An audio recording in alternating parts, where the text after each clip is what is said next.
Welcome to Success Story, the most useful podcast in the world. I'm your host, Scott D. Clary. The Success Story podcast is part of the Blue Wire Podcast Network as well as the HubSpot Podcast Network. Now, the HubSpot Podcast Network has incredible shows like The Hustle Daily. It's hosted by Zachary Crockett, Jacob Cohen, Rob Litterst, and Juliet Bennett Ryla. Now, The Hustle Daily brings you a healthy dose of irreverent, offbeat, and informative takes on business, tech, and news. And it happens daily. So if you want to stay up to date on the latest and greatest, and some of these topics are interesting to you, then you're going to love The Hustle Daily. Topics like Amazon's grocery strategy, the rise of the ugly shoe economy, is AI the secret to love, and America's sleep deficit problem. So if these are topics you want to get into and you love hearing up-to-date content whenever you wake up in the morning, go listen to The Hustle Daily wherever you listen to your podcast. Today, my guest is Ron Gruner. He is the author of We the Presidents. Now, We the Presidents is not just another history book. You have to understand Ron's background. So Ron was chief executive of 3 tech companies: Alliant Computer, Shareholder.com, and Sky Analytics. Each of his companies were pioneers at their time in their industry. So Alliant was parallel processing, Shareholder.com was investor relations, Sky was legal analytics. Each of his companies was successful.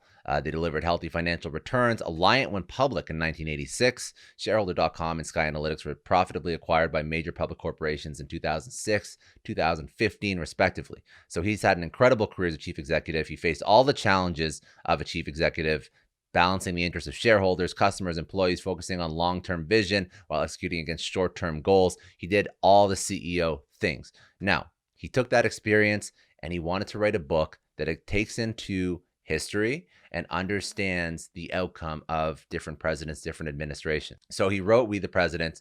The book focuses on effects rather than causes, on results rather than politics, on economics rather than ideology.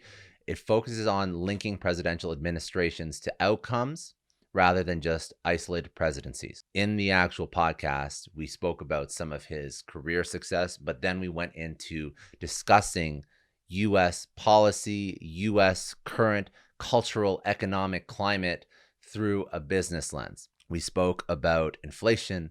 We spoke about equitable opportunity. We spoke about modern monetary theory. We spoke about the current social climate, and we spoke about past social climates, past economic environment, past monetary theory, to show the parallels and the dichotomies between what we're experiencing now versus what you've experienced as a nation for the past 100 years through different policies that different presidents have deployed. We also spoke about some of the stories behind some presidents. We spoke about most liked, most hated, and why. We spoke about most overrated, most underrated, most successful, largest failures with different presidents, different administrations, because he went into all the history. He understood the personal lives of presidents, which allowed him to understand how presidents through periods of time have led to the current social, economic environment that we're currently living in and experiencing. So history, policy, climate, all through a business lens. It was an incredible book. It was an incredible interview. He's an incredibly smart man. I hope you enjoy. Let's jump right into it. This is Ronald Gruner. He is 3-time CEO, but most recently the author of We the Presidents.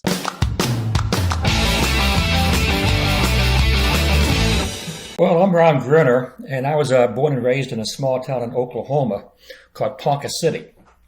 And Ponca City was a town of about 25,000 people. It was famous at one time for the formation of Continental Oil Company. It was an oil town. Grew up in Oklahoma, but in high school, I fell in love with computers. And that sounds like a strange thing to say, but that was in the early 60s, in the mid 60s. And computers were like black magic then. Nobody took them for granted. And so I wound up spending my whole career in computers, and to do that, I had to move from Oklahoma to Massachusetts, namely Boston, when Boston was a major high technology center, even before Silicon Valley. So I've had 2 experiences living. I grew up in Oklahoma, one of the reddest of the red states, and I spent 40 years in Boston and Massachusetts, one of the bluest of the blue states. So I've seen both perspectives. And one of the things that has troubled me in the last few years is how divided we've come, both as a country, as friends, and as family. And, the aspect of my two states, Oklahoma being very red and Massachusetts being very blue, kind of characterizes that. Now, I decided to write a book about 2017, and that was very presumptuous because I had never written a book before. I have no history background, but I have been an entrepreneur. And I've started 3 companies and sold 3 companies successfully. One went public in the 80s, and then 2 others sold to public companies. And I decided that writing a book wasn't a whole lot different than starting a new company. You have to do research, you have to be objective, you have to be persistent. And that's what I tried to do. So I spent 4 years writing We the President, starting in 2017 and finishing last year in 2021. And it was published on February 11th. And the whole idea of the book is to write it from the perspective of we might say a chief executive who's got to make very hard decisions and can't let partisan politics or ideology creep into those decisions. So I wrote that with a heavy emphasis on economics. And I never used terms like Democrat, Republican, left, right wing, conservative, liberal, never used any of those partisan terms, and always just try to focus on what the issues were, whether they're economic issues or domestic or international issues, rather than ideology. And that's what got me started on writing the book. That's incredible. And so this is a completely different view. It's not a historian's view. It's someone that is trying to educate themselves. I am assuming as somebody goes into this book, they're educating themselves on how policies actually affect business decisions, financial, economic environments, and you're doing that through the lens of the people that are potentially the most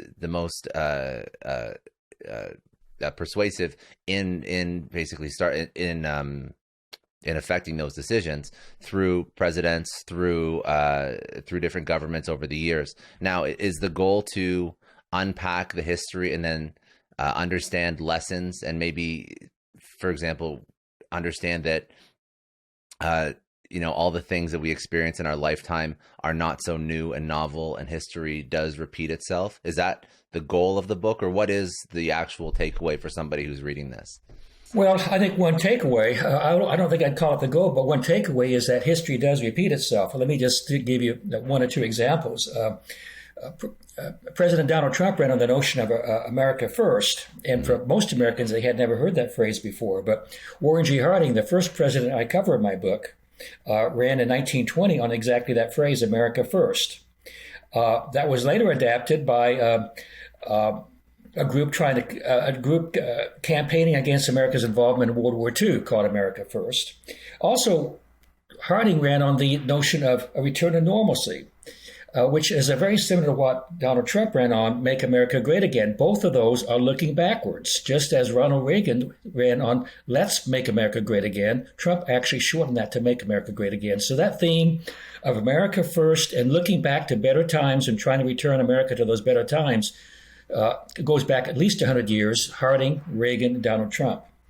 But to answer your question more specifically in terms of policies that presidents invoke and how they affect us today, that was the primary purpose, to really understand how we got where we are, both the good aspects and the bad aspects of where we think we are as a nation.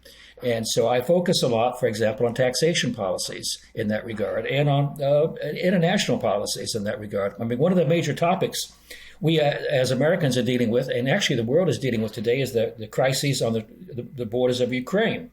Mm-hmm. I actually cover that in quite a bit of detail, anticipating that in the Clinton chapter, where President Clinton actually encouraged the expansion of NATO eastward into former Warsaw Pact countries, which was predicted by George Kennan, probably the top diplomat in the State Department at the time, 50 years of experience as a diplomat when he made the prediction in 1997. He says, when NATO moved into Hungary, Poland, and the Czech Republic in 1999, he says, this is going to cause a second Cold War. He predicted that in the 90s. I talk about that extensively in my book, and nobody listened to him, unfortunately. And here we are faced with a situation where, right or wrong, the former Soviet Union, now Russia, feels threatened by NATO advancing onto its borders. And that was predicted by some very smart people 30 years ago.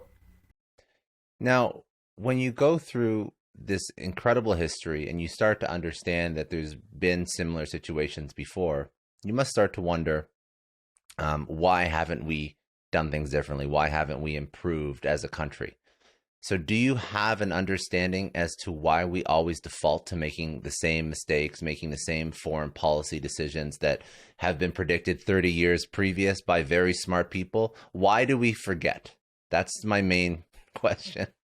Well, I don't think it's quite as bad as you might suggest, Scott. I think we are improving as a country, and I'm not saying that gratuitously. Let me just give you an example. Under Harding and Coolidge, they passed immigration acts in 1921 and 1924, which were designed to keep Southern Europeans and Eastern Europeans out of the United States, namely Italians and Slavs who were Catholic and Jews. And they were quite explicit about that. Keeping Catholics and Jews out of the United States would maintain the racial homogeneity in the United States. We never do that anymore, and it's a horrendous thing to think about. Mm-hmm. But that existed 100 years ago, and it wasn't until 1952 that Asians could become naturalized citizens. So if somebody immigrated to the United States, say from India or Japan, they could not become a U.S. citizen until 1952. So we've swept all that aside, and our immigration policies, although we still have perhaps a ways to go, are much, much better and more open and more caring than they were even 50 to 60 years ago, and certainly 100 years ago. I guess you don't realize how recent some of these things are. When you say 50 to 60 years ago, that doesn't seem that long. But no, it isn't. It astonished me when I did my research to discover that.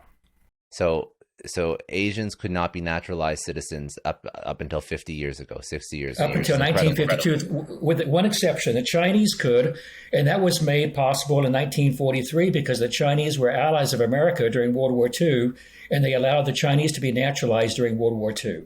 But they were the only Asians that could. So that's a really interesting point. And I guess when I look at America today, and you make a good point that times have been and policies have been much harsher, and our general disposition towards other people has not been great in history. I don't think anyone would argue that.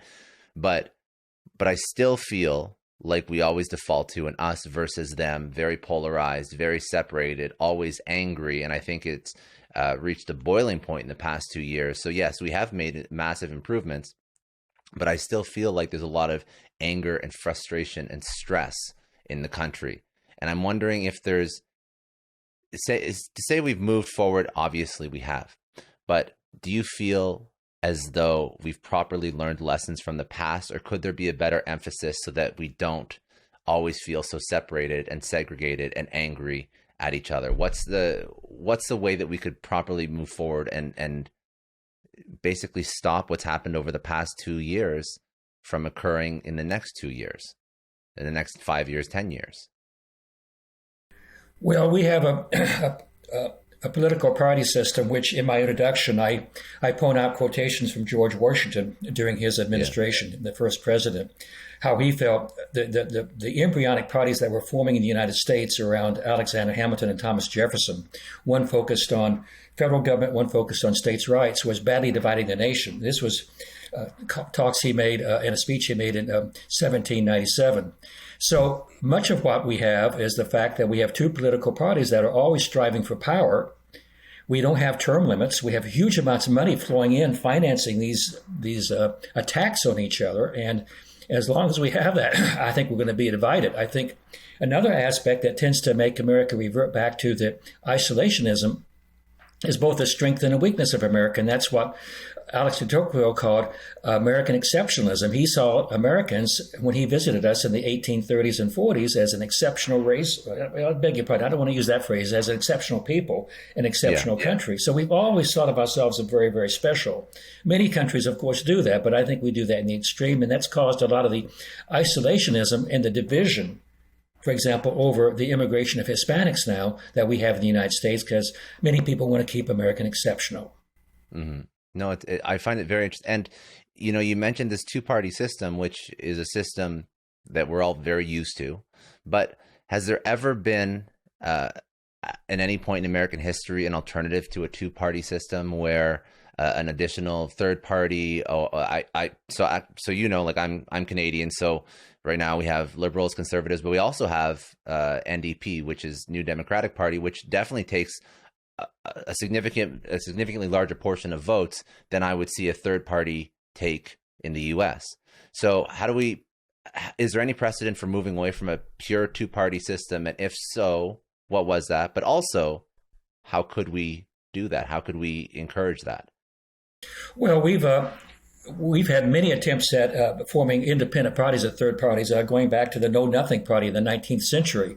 That was basically taking a position regarding reducing immigration. John Anderson ran as an independent back in 1980, as I recall. We had Ross Perot, who started essentially an independent movement that was quite successful in the 1990s. But they typically have a lifetime of 1 or 2 elections and then they die out. To basically run for election in the United States, you need tons of money, and a small independent party can't raise those funds to compete against the two major parties. So for all intents and purposes, we're a two-party country. We will be indefinitely. That's unfortunate, because I even know, like, when Trump was running, that was a conversation too, and then he defaulted to Republican, because I think that's the only way that he found that he could capture enough of the base. He couldn't run independently. So you pull out all these lessons, which I think are fabulous lessons from past presidents, lessons that are things that we should learn from today in this book.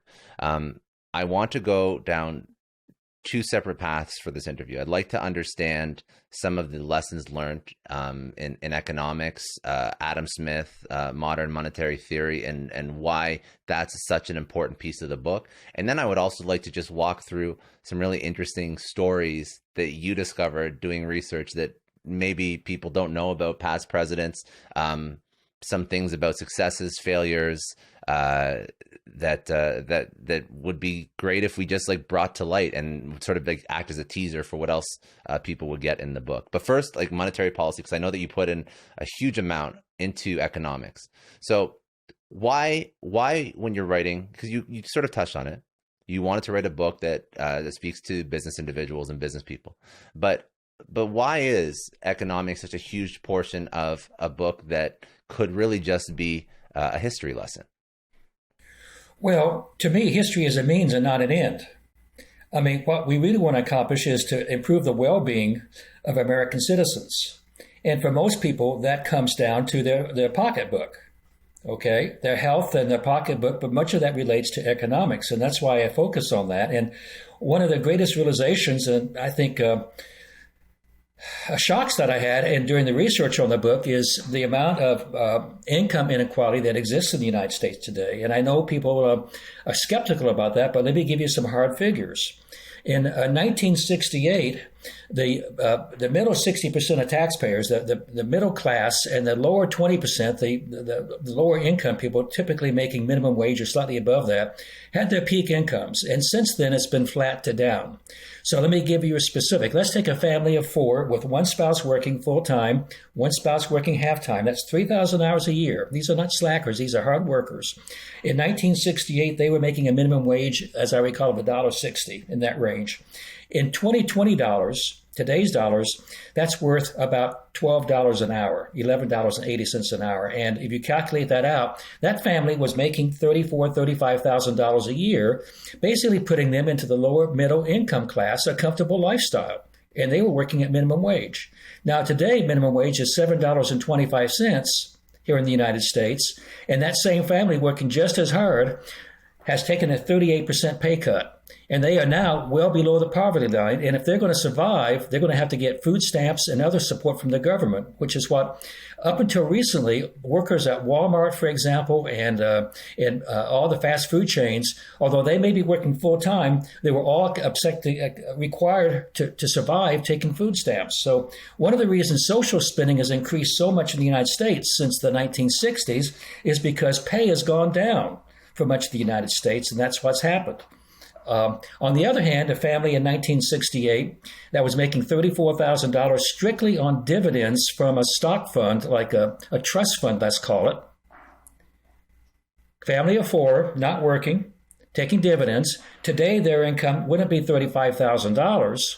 It would be $257,000. It went up by a factor of 7.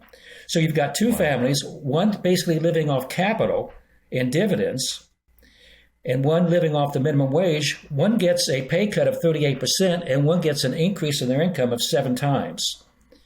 Now, I'm not saying capital is bad. Capital finances everything we do, but we need to spread, I think, some of that down to people that are working hard and barely surviving. And that's not socialism. That's basically just being equitable in the distribution of how we credit work in this country, because without those people working as they are in the middle and the lower classes, we wouldn't have the lifestyle America enjoys today. I just want to take a second and thank the sponsor of today's episode, HubSpot. Now, the new year might have you thinking ahead to what you want out of your career. So when you think about your success story, what do you actually picture? Is it retiring early with a beautiful view of the skyline? Is it leaving a legacy with your name on it? Or maybe it's helping influence and change some of the world's most pressing issues. Whatever it is, writing your success story starts by working smart. Because when you work smart, your success story writes itself. A HubSpot CRM platform helps your marketing campaigns work harder and smarter. With intuitive visual workflows and bot builders, you can create scalable, automated campaigns across email, social media, web, and chat, so your customers hear your messages loud and clear. Are you tired of your content not adapting to mobile, making it difficult for your customers to absorb your message? A HubSpot CRM platform optimizes your content for multiple devices so that you can reach your customers wherever they are, which is just smart. Learn more about how you can transform your customer experience with a HubSpot CRM at HubSpot.com. But we've been trying to be more equitable, and there's been so many initiatives to support the lower and middle class. Why? And you always see, like, I think Biden just put out a stat, like there's 460,000, there are hundreds of thousands of jobs that were just created. Obviously, a lot of that has to do with employment that was created that was probably lost during the pandemic. But there seems to always be moving forward. But it seems like like you mentioned, that lower middle class is always losing out. They're losing a disproportionate amount of income versus inflation. But when did that start moving in that direction? Was there a policy? Was there a particular attitude in the culture of the U.S.? Was there one item? Like, where do we trace that back to? Because you mentioned in the 60s, right? I think it was the 60s that you said so that people were making this so much and they could afford like a decent lifestyle. What was the point that we stopped protecting and stopped supporting so that it all got away from us? Because now it just seems incredibly disproportionate. Well, I think in the 60s, a number of things were happening. Obviously, we began to lose business and jobs overseas starting in the 60s, automobiles, for example, and consumer goods. I mean, that's when Japanese cars and Japanese televisions and radios began to come into the United States in the 60s and 70s. That was one factor. Another factor was growing automation. But another factor which I think gave business, and believe me, I've been part of business my whole life. I've started 3 companies. I believe in profits, absolutely. But another factor was an economist, Milton Friedman, who wrote a landmark paper in the early 1960s and was published in the New York Times magazine in 1970 that basically said, business has one and only responsibility: to make the largest possible profits for its shareholders, as long as it stays within the law. And so nothing in terms of other stakeholders, the environment, the community, customers, or employees came second to making as much money as possible. Now, when I first started working in the 60s, firms like IBM and General Motors were very proud of the fact, if you look at their annual reports from those years, they were very proud of the fact that they were a good corporate citizen and they supported their community, they supported their employees, they were good to their customers. But after Friedman put that out, I remember distinctly, and you can look this up, it's easy to find, that McDonald, who was the chief executive of a large computer company, Burroughs Corporation, was following Mitt Friedman's guidelines, saying, our policy is to be so tight-handed we keep our customers sullen but not rebellious. So he was just focusing on maximizing profits, even though his customers might be sullen, because he had them locked in. So I think that's the time frame and the reasons I think that we see things kind of peaked in the late 60s and have been flat to down since then. Now, I think it's good news, though, in that the American Business Council, about 5 or 6 years ago, began to move away from that notion, Milton Friedman's notion, that profits over everything, and are trying to treat their employees more fairly. And if you look at the rise in wages, even before we began to see the issues just before and after the pandemic, pressure on wages upward, places like McDonald's and Walmart began raising the minimum wage, the lower wages of their workers pretty significantly, and that's improved very much over the last 6 or 7 years. So that's a positive sign. It is a positive sign. I guess it just has to be like it's good to continue these initiatives. The item that's unfortunate is that there's so much inflation that it's still going to, like, the inflation is outpacing the increase in salary. So the quality of life is not going to improve dramatically until we can sort of tackle both issues at the same time. Right. That's correct. Right now, of course, the inflation issue is only the last 6 months or so. Correct. Yes. Hopefully, they'll get that in hand. But when I talk about McDonald's and Walmart raising wages, I mean, they were doing that starting about 2015, and they were workers there were really beginning to benefit. But now inflation, of course, has become a major concern. A main takeaway from that: why was Milton Friedman so influential? I understand the rationale, like if somebody says make more money, but why did that shift the course of business thinking across all of the U.S.? It doesn't make sense to me why that one individual impacted at such an extreme level. Well, I mean, he was a very well-respected economist for good reasons. He had many insights into the economy and how the economy works. I guess it's hard for me to say from this distance, but I think the feeling was to the extent that if companies make a lot of money, I'm going to use Andrew Mellon's original phrase, that money will trickle down into the rest of the economy. Andrew Mellon in the 1920s was the first to use that phrase, that if companies are successful and wealthy people become successful, that money trickles down through the rest of the economy. And I think, I'm presuming this, I think that was his operating assumption, that there's got to be a locomotive driving the economy. That's companies. And if they're very, very successful, that'll feed everything else. And it just wound up it fed the shareholders, but a lot of it didn't trickle down to anybody else. And do you feel like the current version of modern money, modern monetary theory, and socially conscious business, and businesses that are focused on not just the shareholders but stakeholders, do you feel like that is something that is being championed by any? Is it a partisan conversation, or is it something that is currently moving forward, regardless of whether or not Republican, Democrat? It's something that's sort of the business environment is changing regardless.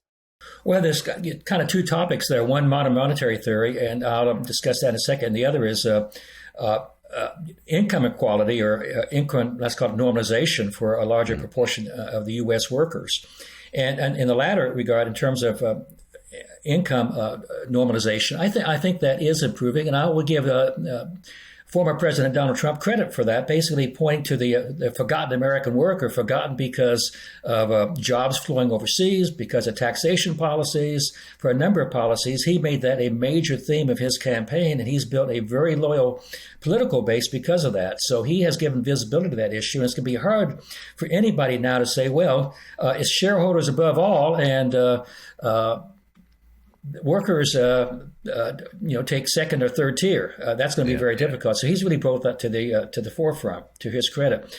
Modern monetary theory, we'll see what happens on that, but I think that's going to be wishful thinking. That basically says the United States can issue as much debt as it wishes, as long as it can find buyers for that debt, and as long as it can find buyers, it just keep pushing it out. That just seems to me like you're just begging for a fall, because once people are saying, I'm beginning to lose a little bit of trust in the dollar for some reason, we can't predict what that might be, and buyers begin to back away, interest rates go up, and that whole thing could collapse like a house of cards. Now, to give you an analogy on that, for decades, and certainly through the 90s and the 2000s, the house prices were rising every year by 3, 5, 8%, just inexorably, and they had never really decreased. They might slow down, from 1950 to 2005, they might have slowed, but they never took a steep drop. And so the whole mortgage industry and the finance industry was based on the fact that house prices were always going to rise. And once they took a dip and then fell, everything collapsed. In 2008, 2009. And I'm worried that with our national debt climbing like it is, based on the theory that we'll just keep pushing debt out, we can always refinance, it's going to be a repeat of 2008 on steroids. Interesting. And why? So, and help me understand, because I'm a layman in monetary theory and the idea, like the theories that drive some of the policy decisions. So, modern monetary theory is really that concept. It's a concept that we can keep printing money to support our economy as long as there's a buyer for our products and services. Is that just in a very basic, simple definition? Is that? I think that's an excellent definition. Now, economists might kind of spruce that up and wrap a ribbon around that, but you've got the essence of it right there. Interesting. And why? Another silly question: why is this considered modern monetary theory when it seems like this has always been the way that we operate? Well, it hasn't always been. I mean, people up until fairly recently were worried about the national debt. Many people were concerned about Obama issuing more debt during 2008, where they were worried about the national debt and kicking off inflation. So there were worries about increasing debt up until a few years ago. And this whole idea of modern monetary theory is a fairly recent concept that's only been around a few years. And it says, don't worry, it's not going to be a problem. We can keep issuing this stuff because the dollar is the reserve currency of the world, and that's not going to change. Interesting. It doesn't seem like a logical, the thought process behind that doesn't seem logical at all. I don't understand how that could be something that people could get behind. There seems to be so many flaws in that argument. Well, but the dollar has been supreme from at least the end of World War II. And the dollar is the reserve currency of the world. I mean, and the United States almost daily is kicking out sanctions against people, and that hurts them badly financially because most of the world's business and even personal transactions are conducted in dollars. And if those dollars, that gives the United States tremendous control over the economy of the world. So I think many people are confident that's going to stay around for a long time. But they've never pushed it this far since they moved off the gold standard. They've never pushed it to this level, have they, in history? No, I mean, there's lots of ways to measure the debt. If you measure the debt as a percentage of GDP, gross domestic product, so think of a family that has an income of say $50,000 versus $25,000. A family with an income of $50,000 can afford a lot more credit card debt than one making $25,000. It's exactly the same thing with our national debt. So the ratio of the national debt to the GDP, the gross domestic product, is important. And probably the largest single increase in that occurred, one of the largest was during the Reagan administration, where that went up, I don't recall exactly, about 40%. It was a huge increase as a percentage of GDP. The increase of debt relative to GDP over the last few years has gone up, but not quite as much as it has historically. Okay. And that's an important factor. So in some respects, this increase, although people talk about trillions and trillions of dollars of new debt, there's lots of ways to measure that. But the best way is as a percentage of GDP. And it's not as bad as it looks. It's bad. I worry about it, but it's not quite as bad. It doesn't make it historic compared to times in the past. Very interesting. Okay, so that's a good segue. So I want to talk about sort of the second piece of the book, because I want to talk about some of the lessons learned from presidents historically, some of the stories that you researched and that you speak about in the book. And I guess I'll ask you as well. Are there any because I'm gonna close this section out, but are there any other thoughts that you have on modern monetary theory, the future economic state of the U.S., just prognosis, forecasts that you have because you've done the research, you've lived in this for so long, like where you see the economy going in the next 5-10 years, positive, negative, some thoughts on that? Well, if you look back at the economic crashes in the last 100 years, the the crash of 1907, the Great Depression in the early 1930s, the savings and loan crash in the late 1980s, many people have forgotten about, 2008. It's all based on optimistic thinking that what's happening now is going to continue happening in the future. Modern monetary theory is based on that same thinking. What's happening now is going to continue happening in the future. And so something politicians and leadership would ideally do is to have the courage to tell people that may not be the case, and we may have to basically tighten our belt, whether that means cutting spending, raising taxes, or both, to get our fiscal house in better order. And we haven't had many presidents willing to do that. Eisenhower did that when he was bringing down the war debt in the 1950s. He said, I'm not cutting taxes. We got to cut this war debt. And people respected him for that. But we don't have many people now that do that. But we need somebody that steps up and gives us some bitter medicine, because I think it's going to be needed.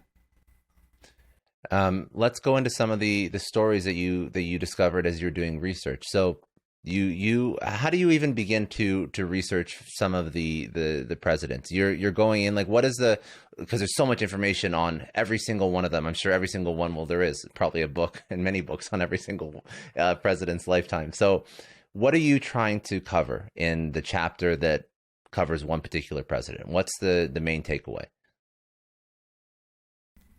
Kind of related to that question, people ask me, Ron, do you do an outline? And I surprise myself. I absolutely do not. I do not do outline. When you wrote this book, you didn't do an outline? I did not do, other than knowing I'm going to have at least 17 chapters, one for each president. That was my outline. Yeah. And so doing research now is much, much easier than it was just a few years ago. I mean, most of the records of the presidential libraries, the White House, the Department of State, etc., they're all available online. So the way I begin a new chapter, let's say Calvin Coolidge, who I knew very little about a few years ago, I would go on the web and do classic web surfing. And starting with the White House archives, Presidential Library in Vermont, and that just led into broader and broader topics. And I would spend a couple of weeks just doing research, unstructured research, to kind of begin to form an opinion about who this man was. Mm-hmm. And that's how I proceeded. And the chapters grew organically. No chapter, all 17 chapters have a somewhat different structure, each one being individual to the president, because I think each one was slightly different in how they approach things. Okay, no, that's fair. So let's dive into a little bit of history here. So I'm going to premise with this. So love him or hate him, Trump was very polarizing. But I'm sure there's been a lot of other polarizing presidents in history. But I feel like people sometimes forget what has occurred in history and what people have done and what they haven't done. So let's go into interesting stories from presidents past that probably would shock people if they were acting in the way that they did several years ago in modern day. So what are some presidents that and some ridiculous very controversial things that people have done that have impacted the country? Well, I can name a number of presidents who took a tremendous amount of heat and criticism during their time. Franklin Roosevelt, perhaps the most. Roosevelt basically took the notion and reversed what Herbert Hoover was doing. Herbert Hoover said the government needs to stay out of people's affairs, and the people need to bootstrap themselves up out of the Depression. And I have actual quotes of that in my book about Hoover. Franklin Roosevelt said, look, if businesses aren't giving jobs to people and people are starving, then the government's got to give them jobs. And that's what he did. He basically put the people to work building roads and highways and dams and all kinds of things. But he did that also. He raised taxes. And the business establishment weren't very happy about. He also put a lot of regulations in place, which they weren't happy about. So he took a lot of heat in the 1930s and was called a socialist and a communist because of that. And he was moving the country towards communism. But then when World War II happened, he didn't nationalize those companies. They all remained private. They were all allowed to make a small profit. There was coordination at the government level, but the companies all ran themselves. So he certainly wasn't what was predicted.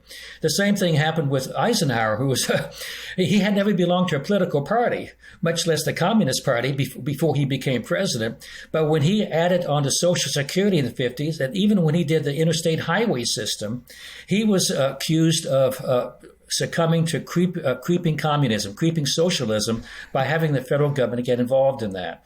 And when the administration before Eisenhower, when Harry Truman advocated for broader health care coverage, he was called a follower of the Moscow Line, a socialist. So they all took a lot of heat. I'm seeing a theme. They all took a lot of heat when they made decisions that people disagreed with. So what we're hearing now, where you've got one party calling one side socialist and the other party calling the other side deplorables chasing religion and guns, that's not new, unfortunately. Who was the most hated president in United States history? Well, I can't really go back to the 19th century credibly, but since 1900, the president that left with the lowest ratings was Harry Truman. Why is that? Okay, what did because he do? The primary reason was that when the Korean War happened, General Douglas MacArthur was running that. He did a good job of chasing the North Koreans out of South Korea, but then he chased them into North Korea, and he was right on the edge of the Chinese border and wanted to go into China, possibly with nuclear weapons. Truman said, "No, don't do that. Retreat, come back." He then went to Congress and tried to go around Truman, who was the commander-in-chief, and Truman fired him on the spot. Now, MacArthur was very, very popular. He was voted the most popular man in the United States in 1946, I think. He was a great general in World War II. And so when Truman left, he left with the lowest popularity ratings, at least on average, his last year of any president. Now, today, he's considered one of our best presidents, certainly in the top 10, and I think some ratings rate him like number 6. So he certainly was one of them. Another one I'll mention that I think is underrated is former President Jimmy Carter. In many respects, well, let me just say this. Many people consider Carter a very failed and terrible president. Okay, that was because he lost so badly to Ronald Reagan, and near the end of his presidency, he gave a speech where he basically chastised the American people for moral and spiritual failings. It's called the Malaise speech. But he in many ways laid the groundwork for Ronald Reagan. He did more deregulation than Reagan or any subsequent president did. He deregulated the airlines, he deregulated the railroads and trucking, also energy. He did all that in the 77 to 79 timeframe. He was the first to say the issue with energy is not energy production, it's energy conservation. Energy growth in the United States was growing 1.2% per year. It had been for decades. And Carter said, we can't continue this because otherwise it's going to become an impossible situation. We'd never produce enough oil or energy to counter that. So he fostered legislation in 1978 to reduce energy consumption and focus on conservation. And that immediately plateaued energy consumption per capita and then began declining. And today, Americans as a people per capita use 15% less energy today than they did in 1978.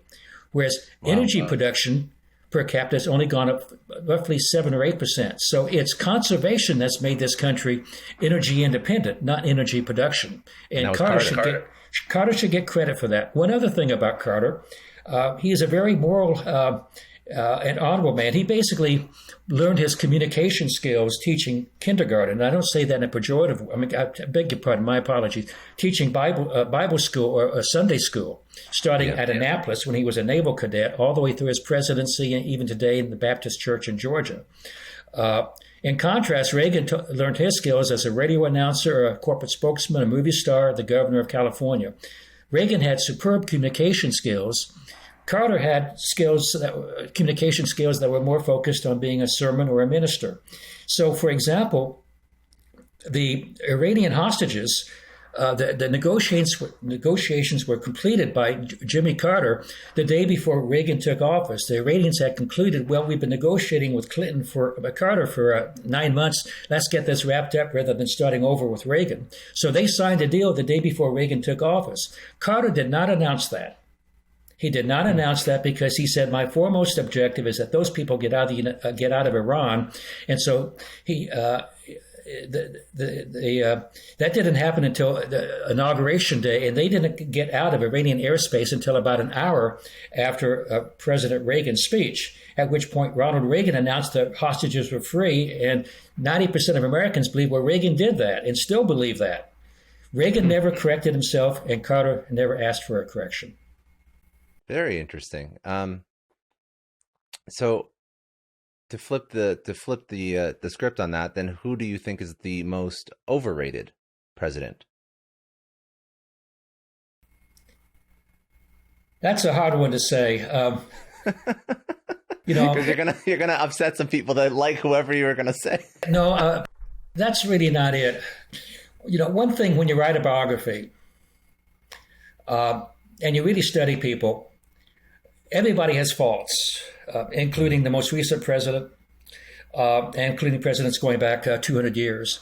But I believe for the most part, every president tried to do his best for the country. Now, they made a lot of mistakes, and I personally strongly disagree with the fact that the election was stolen in 2020, for example. And I think, to address that issue, I think former President Trump is doing a huge disservice to America and democracy by claiming it is and building distrust. But he did many things good. So you can put him where you want to, but I think that for the most part, overrated. You can't say that Trump was overrated because a lot of people don't like him. Well, no, but he's got a very strong following with people that have him. Understood. And so you have to say from what perspective it is being overrated. From a historian perspective, if you look at professional historians, you may or may not trust their opinions. But if you look at professional historians, the most recent survey of Trump put him I think number 3 from the bottom, just below Warren G. Harding. So he's not rated highly at all by professional historians. We'll see what history brings up, but not today. No. Very interesting. January 6th, has there ever been other events like that in history at that level? No, there has not been an attack on the U.S. Capitol since the War of 1812. That was unique. And other than the Civil War, where you had outright insurrection for 4 years during the Civil War, we've never had an incident as serious as what happened January 6th, 2020. And what's shameful is we're divided as a nation, whether it even matters or whether it actually happened, as most people believe it did. I think that's so. You mentioned the issue with Trump is the service that he's doing to democracy, and I think that's the biggest blemish on his presidency is this entire January 6th, the culmination of all these negative things that happened on January 6th.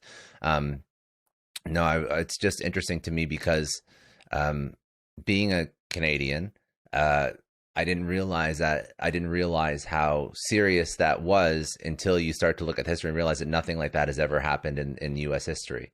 That and I guess you do understand how serious it is, but the fact that you don't realize that has never happened before at any level outside of because protests are one thing, going into a state capital is a very different thing. That's where the lines are crossed, and I don't understand why that seems to be a discussion point as to why that is a good or bad thing. It doesn't really make sense to me. Well, it's politics and what I call the American political industry, where you've got a lot of interested parties, whether it's cable news or players on the internet or various people who make a lot of money by spreading information that some people want to hear, and they tell them what they want to hear. And it may be disinformation, it may not be true, but it's a good way to make money. I talk about that in my book. I think the insurrection and the attack on the national capital was bad, but I think the thing that is even worse is the doubt and distrust that's been spread about the American electoral process, where you can't trust who's elected. For 200 years, we had elections where people won and lost, and people oftentimes were very distressed that their favorite person lost, but they accepted the results of the election, and they said, we're going to try harder and win next time in 4 years. Yeah. We had a very divisive election in the year 2000 between Gore and Bush. But when the Supreme Court ruled against Bush, he accepted that, welcomed Bush into the presidency, and we moved on as a nation. Yeah. What's happened in 2000? What happened on January? What happened really in November of 2020 when President Bush did not accept the results of the election? That was unprecedented, and it really undermines democracy, because if you can't trust the election and who's been elected, you don't have a democracy. Correct. Yeah. Do you feel as though he's going to run again? I guess it would be in 2024, correct? That's when. Well, I can't say, Scott. I mean, that's like I said, my book really hasn't focused on politics. I think that, but I always try. That's fair. No, I apologize. I don't mean to push you down that road. I always try, but with that caveat, I always try to answer the question as best I can. I think he may well run if he thinks he has almost a lock on winning. But I think if he isn't almost certain he's going to win, I don't think he's going to run, because I think he can't play that game twice saying, okay, I got cheated again. I don't think that's going to work. So he's got to be confident he's going to win if he's going to run. Let's forget about Trump. So main takeaways from studying these presidents. What if somebody was to pick up your book and read your book? What do you hope for them to take away from it? I think the first thing I would hope for is that the situation that we're in today isn't totally unique. Many of the issues we're arguing over as a nation, the role of the United States in the world affairs, in Europe and NATO, for example, the issues of immigration, okay, whether we should have higher or lower taxes, for example. All those are issues that have been discussed and debated now for decades, if not several hundred years. But certainly in the time frame of my book, those are all old issues that go back to Warren G. Harding and even beyond. So those aren't new. And in general, not always, in general, things are improving. Like I gave you the example of immigration. I mean, that was horrible back in the 20s. Where it wasn't just a small group of people that were being excluded; it was Catholics and Jews, and the Congress talked about that. They did not contribute to racial homogeneity in the United States. Catholics and Jews. Who would say that now? So that's a very positive trend. But we still have many things to do. But the collapse of trust in American institutions, from news systems to science to the government, is distressing, and that's something I think is unique in today's times. So we have to figure that out ASAP. We have to figure that out very, very quickly. Okay, what I'd like to do is I'd like to pull out some rapid fire questions from your career. You've had tons of success, and I think that will really, really help the listeners understand, as you navigated your career, some lessons that you've learned, and also what's allowed you to be so successful in your career, but also with some of the other things that you've taken on, including writing this book. But before I pivot, the most important question is, where do people connect with you? Where do people get the book if they want to read it, or they just want to ask questions? What's the best outlet? Social media, website, any of that? Well, the book's website is wethepresidents.us. wethepresidents.us. You go to that, you can read about the book and what people are saying about it. You can also find like 6 links that take you where you can buy it. You can buy it at your independent bookstore. If they don't have it in stock, you can ask them to order that, because it's in all the computer records. They can order that and have it for you in a few days. Or you go to the big online retailers, of course, Amazon and Barnes & Noble have it. So there's lots of places to get it. But you can start at wethepresidents.us. Okay, perfect. All right, let's ask a couple rapid fire questions. Like I said, you've had a great career. Over your career, what was the biggest challenge that you've had to overcome, and how did you overcome it?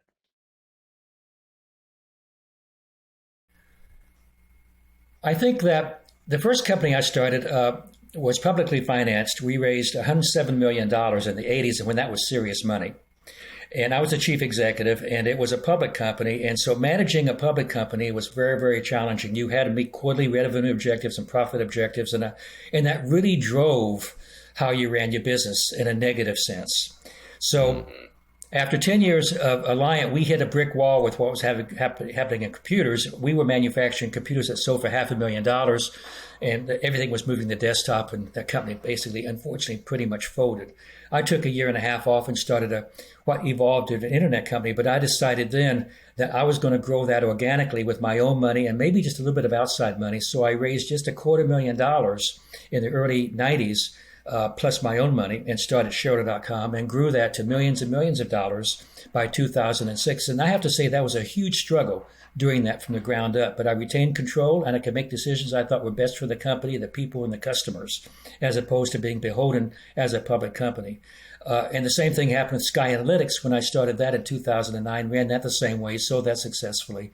So that was the single biggest challenge, going from having lots and lots of money as a public company, but basically being a servant to the expectations of the stock market every 90 days, to bootstrapping up as an organic company, but running things the way we thought were best for the long term. You felt much more comfortable, I'm assuming, when you were running the bootstrap company, even though it was like significantly more. It had its work, own set of challenges and pressures, but I felt much more yeah. comfortable that way. Amazing. You've had many people that have impacted your life. If you had to pick one person, who was that person who acted as a mentor and advisor, and what did they teach you? Well, I've had two. And I'm talking about professional. I'm not talking about my dad. But I should mention my dad. I'm going to have to do that because my dad was a German immigrant. He immigrated from Germany when he was 18. He spoke no English, had no money. He wound up in the Oklahoma oil fields. And after being there 20 years, he started his own company manufacturing drill bits, rotary drill bits that drill in the ground for oil. And he competed successfully with Howard Hughes. Howard Hughes was a billionaire, a famous billionaire back in the 30s, 40s, 50s, and 60s. And all his wealth came from the drilling business, and my dad competed with him. So he was the model entrepreneur that hugely influenced me as a child and teenager. But two people professionally were the founder of Data General, Ed DeCastro, who I'm still very much friends with, and Tom Perkins, who was one of the founding members of Kleiner Perkins, the venture capital firm. Tom Perkins was the chairman of my board of directors for 10 years when Alliant was a public company. And it was just a superb mentor, had a great sense of humor, and just a wonderful individual, just like Ed DeCastro is today and was back in the 60s when I first went to work for Data General. So I had some very good mentors, my dad, Ed DeCastro, Tom Perkins. Amazing. A book or podcast or something that's influenced your life, what is it? What would you recommend? What did you learn from it?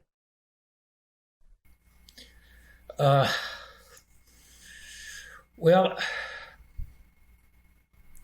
I've read so many books, it's hard to pick one out. I think if I were to kind of just focus on this topic here about the presidents, I believe it was Chernowy's book on Eisenhower. I believe it was Ron Chernowy that wrote that on Eisenhower. I read that about 5 or 7 years ago, about 2015.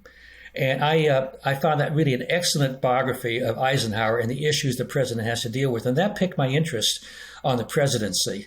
And I would say that, as much as anything, influenced the fact that, I might want to write one of my own on the presidency, but take a different cut at it, not so much about the issues and the politics of being president, looking backward as to how he got to be president, but basically looking forward as to what happened when he was president, how do policies of yesterday's presidents affect today.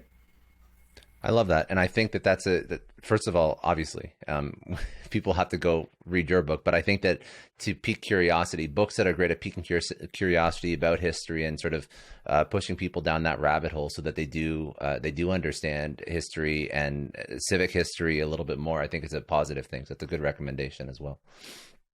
If you could tell your 20-year-old self one thing, what would it be?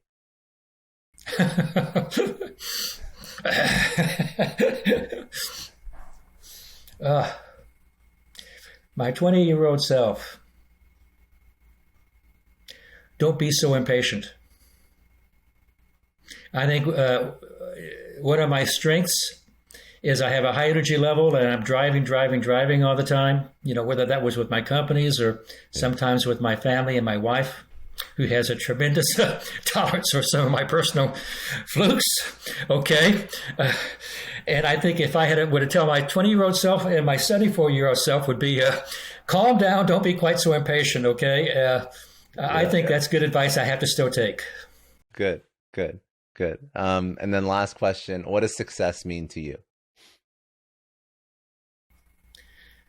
Success is important, but I'll give you an example, an insight I had when I sold Shareholder.com in 2006. I was always comfortable. I made good salary. I made money off stock at Alliant, but I was never really wealthy or, absolutely independently wealthy. Mm-hmm. And when I sold Shareholder.com, we sold that for a substantial amount, and I realized that, okay, I'm very much independently wealthy, and my kids might be too. And I realized, I'm an engineer, so I think in numbers. I said, if happiness is on a scale of 1 to 100, before I sold Shareholder.com, I think my happiness was like 93 or 94. I was very happy. Of course, there's one or two things that you were worried about. That's why it wasn't 100. And I said, after selling this company, maybe my happiness ticks up to 95 or 96, but it doesn't tick up that much. Mm-hmm. It's nice to have the money, but it's not that important. And people would say, well, Ron, you can say that because you've got it. But I can say with you all sincerity, that's exactly how I felt as I was making this deal to sell Shareholder.com, that having that money is nice, but it's relatively small compared to your family, your health, your friends, having something, a job or a hobby or something that captures your attention, makes you feel like you're contributing. All that is actually far more better than having a bunch of money saying, I don't have to work anymore. I can get up and play golf all day.